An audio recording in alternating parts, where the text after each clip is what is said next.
జై శ్రీరామ్. అందరికీ నమస్కారం. వెల్కమ్ టు న్యూస్ సెకండా. నేను మీ కస్తూరి శ్రీధర్. ఉత్తరప్రదేశ్కు సంబంధించిన ఒక అద్భుతమైన ఒక ఇంట్రెస్టింగ్ వార్త అయితే ఒకటి దాన్ని తీసుకొచ్చిన న్యూస్ మాత్రం సూపర్గా ఉన్నది. ప్రతి ఒక్కరు కూడా ఎంజాయ్ చేయండి. ఓకే, యోగి ఆదిత్యనాథ్ ఈ పేరింటేనే చాలా మందికి అయితే ఒక వైబ్రేషన్స్ వస్తాయి. దీంట్లో మాత్రం డౌటే లే. ఉత్తరప్రదేశ్లో శాంతి భద్రతలను కాపాడడానికి యోగి ఆదిత్యనాథ్ గారు కఠినంగా వ్యవహరిస్తున్న సంగతి మనకందరికీ కూడా తెలిసిందే. ముఖ్యంగా ఏంటంటే తప్పు చేసిన వాళ్ళపై యోగి ఆదిత్యనాథ్ చేస్తున్న ఈ బుల్డోజర్ ట్రీట్మెంట్ ప్రపంచ ప్రసిద్ధి చెందింది. ఈ క్రమంలోనే మొన్న ఈ మధ్య ఈ సమాజ్వాదీ పార్టీ నేత అయినటువంటి మొయిన్ ఖాన్కు సంబంధించిన దాదాపు 50 కోట్ల విలువైనటువంటి షాపింగ్ కాంప్లెక్స్ను యోగి ఆదిత్యనాథ్ ప్రభుత్వం కూల్చేసిన సంగతి మీకు అందరికీ తెలిసిందే. ఇంకో విషయం ఏంటంటే వీడు ఒక హిందూ మైనర్ బాలికను రేప్ చేశాడు. దానికి ఏంటంటే వీడి మీద ఎంక్వైరీ చేసి వీడికి ఎన్ని ఆస్తులు ఉన్నాయో, పైగా ఏంటంటే అన్ని అక్రమ ఆస్తులే, వాటిలన్నింటినీ కూడా ఈ యోగి ప్రభుత్వం బుల్డోజ్ చేసేసింది. 10 బుల్డోజర్లు 600 మంది పోలీసుల సమక్షంలో ఈ మొయిన్ ఖాన్కి సంబంధించిన అతి పెద్ద షాపింగ్ కాంప్లెక్స్ను కూల్చిపారుతున్నారు. అది కూడా ఓడి తీసుకొచ్చి ఆడ నిలబెట్టి ఓడి కళ్ళ ముందే కూల్చారు. అది మొగతనం అంటే. ఈ షాపింగ్ కాంప్లెక్స్ను మొయిన్ ఖాన్ ఏంటంటే అక్రమంగా నిర్మిస్తా ఉన్నాడు.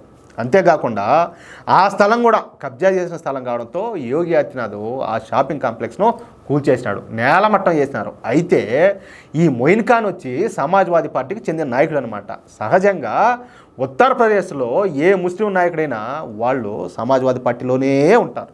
ఎందుకంటే ఇప్పుడు చాలా వరకు ఉత్తరప్రదేశ్లో ఎట్లుంటుందంటే భారతీయ జనతా పార్టీ కొంతవరకు ఫేవర్ ఉంటుంది. ఎందుకంటే భారతీయ జనతా పార్టీని దెబ్బకొట్టాలని చెప్పేసి దానికి సరితూలే పార్టీ ఏదైనా ఉన్నదంటే వీళ్ళందరూ పోయి కొత్తగా అవతల వాళ్ళకి ఓట్లు వేస్తూ ఉంటారు. అది ఆడా జరిగేదే అట్లాంటిదంతా కూడా. ఇక ఈ విషయం మీద ఈ సమాజ్వాదీ పార్టీ అధినేత అఖిలేష్ యాదవ్ తీవ్ర ఆగ్రహాన్ని వ్యక్తం చేసినాడు.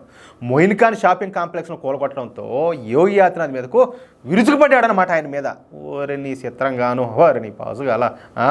ఈ సందర్భంగా అఖిలేష్ యాదవ్ మాట్లాడతా ఇప్పుడు అధికారం ఉండదని చెప్పి యోగి ఆదిత్యనాథ్ పెట్టరైపోతాడు, రేపు మాకు కూడా టైం వచ్చాది, అప్పుడు మేమంటే ఎందుకు చూపించామని చెప్పి మాట్లాడినాడు. 2027లో ఉత్తరప్రదేశ్ అసెంబ్లీ ఎన్నికలు జరగనున్నాయి. ఈ అసెంబ్లీ ఎన్నికల్లో భారతీయ జనతా పార్టీ ఓడిపోవడం ఖాయం, సమాజ్వాదీ పార్టీ గెలవడం ఖాయము. 2027 అసెంబ్లీ ఎన్నికల్లో మేము గెలిచిన తర్వాత మా తడాకా ఎందుకు చూపించామో, యోగి ఆదిత్యనాథ్కు సుఖాలు చూపించామని చెప్పి ఊహల్లో తేలిపోతా మాట్లాడినాడు. అప్పుడు ఉత్తరప్రదేశ్లోని బుల్డోజర్లన్నీ కూడా గోరఖ్పూర్కి పంపిస్తామంట రెచ్చిపోయి మాట్లాడినాడు. ఈ గోరఖ్పూర్ అని ఎందుకన్నాడంటే గోరఖ్పూర్ యోగి ఆదిత్యనాథ్ సొంత నియోజకవర్గం.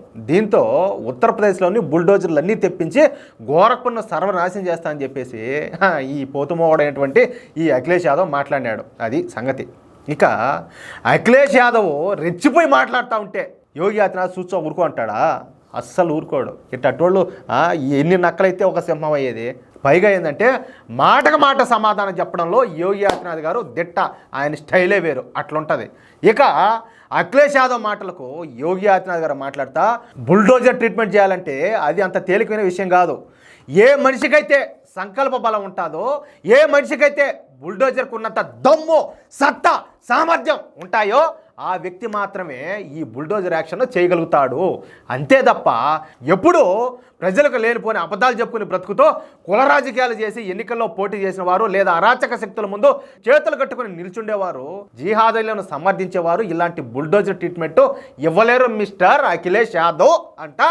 అఖిలేష్ యాదవ్కు యోగి ఆదిత్యనాథ్ అయితే బాగా ఇది కదా ఇనపకడ్డి కదా కాల్చి వాతలు పెడతారు చూడు, ఆ మాదిరి కరు కాల్చి వాత పెట్టాడు. అంటే అఖిలేష్ యాదవ్ దేనికి పనికిరాని ఒక ఎర్రి పుష్పం అని చెప్పి యోగి ఆదిత్యనాథ్ తన మాటల ద్వారా తేల్చి పారేసినాడు. అది మ్యాటరు.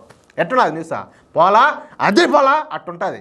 ఈ వీడియోపై మీ యొక్క అమూల్యమైన అభిప్రాయాలను దయచేసి ప్రతి ఒక్కరు కూడా కామెంట్ రూపంలో తెలియజేయాలని చెప్పి కోరుకుంటూ, అలాగే ఈ వీడియో నచ్చితే దయచేసి లైక్ చేయండి. ఇంకో విషయం నేను చెప్తా, ఇదే మొయిన్ ఖాను ఒక మైనర్ బాలికను అత్యాచారం చేసినాడని చెప్పి తెలిసినా కూడా వాడికి సపోర్ట్ చేస్తున్నాడు ఈ లఫంగాడు. ఎవడైతే ఏమి తప్పు చేసినాడు, ఎవడైతే ఏమి పనిష్మెంట్ ఇచ్చేదానికి అంటే మనోడని చెప్పేసి వాడిని వెనకేసుకొని వస్తామా? ఆలోచించండి మీరు కూడా. అలాగే ఇంతవరకు ఎవరైనా కూడా మా ఛానల్ సబ్స్క్రైబ్ చేసుకోకపోతే దయచేసి ప్రతి ఒక్కరు కూడా మా ఛానల్ సబ్స్క్రైబ్ చేసుకోండి. ప్లీజ్ సపోర్ట్ చేయండి. నిజాయితీగా ఉన్నట్టుగా చెప్తా ఉన్నాం. దీంట్లో ఏ ఒక్కటి కల్పితం లేదు. నిజంగా దేశం కోసం, ధర్మం కోసం పనిచేస్తూ ఉన్నాం. ఎవడైనా ఏదైనా మాట్లాడినా అంటే బొచ్చు ఏం పీకేదేంలా అట్లా ఓపెన్గా. జై శ్రీరామ్.